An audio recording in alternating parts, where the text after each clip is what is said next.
je remercie la personne qui a demandé cette messe pour les prêtres et demander pardon pour les péchés des prêtres.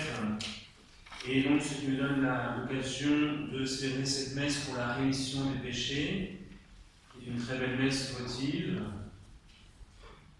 et dans laquelle l'Église nous donne ces paroles de saint Paul, et qui se plaint de ce qu'il a à vivre à l'intérieur de lui, c'est-à-dire un grand combat entre cette attirance pour la loi de Dieu, d'une part, son homme intérieur, l'homme nouveau, celui qui est renouvelé par la grâce baptismale, la grâce du Christ, qui est puissamment attiré par le bien et qui donc prend son plaisir dans la loi de Dieu.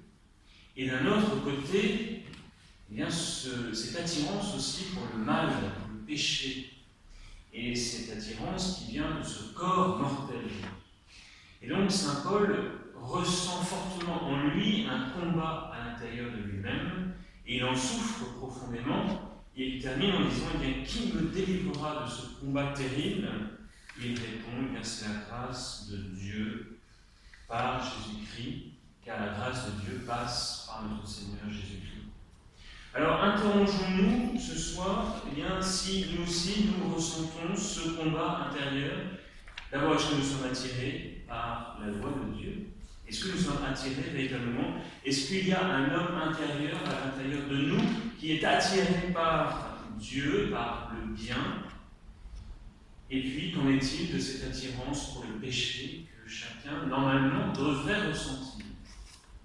Alors, je dirais qu'il y a deux catégories de personnes qui ne ressentent pas ce combat et qui ne ressentent pas cette attirance pour le mal. Alors, attention, parce que ça va peut-être déranger. Et je suis là pour ça, n'est-ce pas? Alors, la première catégorie de gens, ce sont les jeunes. Alors, les jeunes, pourquoi les jeunes ne ressentent pas ce combat? Parce qu'ils sont idiots, ils sont bêtes, ils ne savent rien, et donc ils avancent sur un chemin, ils ne se rendent même pas compte qu'ils font le mal. Alors là, il faut leur sonner les cloches. Voilà. Il faut leur rappeler la loi de Dieu, il faut serrer la vis, leur dire c'est par là que ça se passe. Ça, ce sont les jeunes. Puis alors là, l'autre catégorie, ce sont les vieux. Alors les vieux, c'est un autre problème. Les vieux, c'est qu'ils ont pris des tellement mauvaises habitudes depuis tellement longtemps que les choses sont complètement bloquées. Le béton, vous avez déjà vu du béton? Le béton au début, c'est liquide. Parce qu'il faut que ça soit bien plat, mais quand le béton a séché, c'est extrêmement dur. Eh bien, les vieux, c'est ça qui se passe, c'est que le béton a pris. Et alors, pour casser ça, je ne sais pas ce qu'il faut.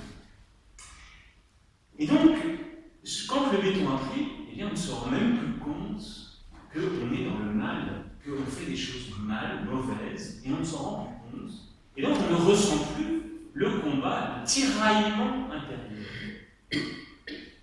Alors, justement, voilà, on peut avoir un petit peu où nous en sommes, que chacun bien se reconnaisse, et voir si, effectivement, il y a un combat terrible en lui, ou pas, ou un petit peu, ou beaucoup.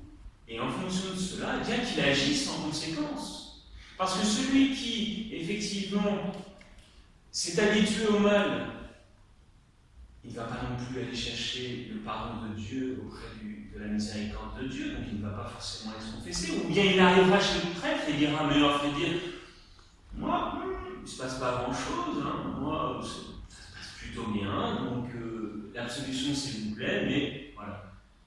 Et puis il y a celui qui n'ira pas non plus voir le prêtre, parce qu'il n'a pas besoin du prêtre. Le jeune qui fait le mal et qui ne se rend même pas compte, il ne va pas non plus aller voir le prêtre pour avoir l'absolution, et demander le pardon de Dieu. Et celui qui ressent violemment le combat, lui, évidemment, il va aller se confesser régulièrement parce qu'il sait qu'il ne sera délivré de ce corps de mort que par la grâce de Dieu, par Jésus-Christ notre Seigneur, et que cette grâce, elle se trouve au confessionnal. Alors voilà, eh bien, à vous de méditer là-dessus ce soir. Au nom du Père et du Fils et du Saint-Esprit.